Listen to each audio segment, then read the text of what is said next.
Quelque part en 50 avant Jésus-Christ, un empire peuplé d'irréductibles Romains continue d'étendre son emprise sur la Gaule occupée.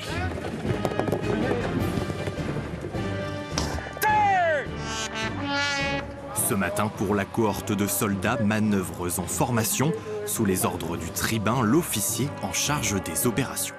Un légionnaire a sur lui, entre la côte de maille et le casque, une dizaine de kilos. Allez, le double avec la fourca. Donc la fourca, c'est son sac et tout son équipement. Donc il a à peu près entre 20 et 35 kilos sur lui en marche.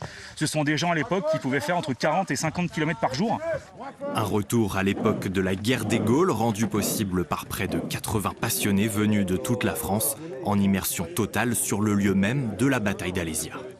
Ici, on est dans un lieu absolument magique parce qu'il y a ces reconstitutions de fortifications qui nous mettent dans un décor et dans une immersion, on va dire, presque totale. Alors évidemment, c'est le temps d'un week-end, on ne fait pas ça dans le civil. Et on dort également dans les tentes qui sont dressées comme ça se faisait, c'est-à-dire que les officiers sont mieux lotis que les soldats qui sont à plusieurs dans un confort strict, je dirais presque spartiate. L'occasion aussi pour les visiteurs de se glisser dans les pas de Jules César avec les civils qui accompagnaient alors l'armée romaine en campagne. La teinture, ça va dépendre du bain, de la durée, de la température, etc. Il faut comprendre l'histoire de nos ancêtres. Voilà, c'est magnifique, quoi. C'est vraiment bien reconstitué.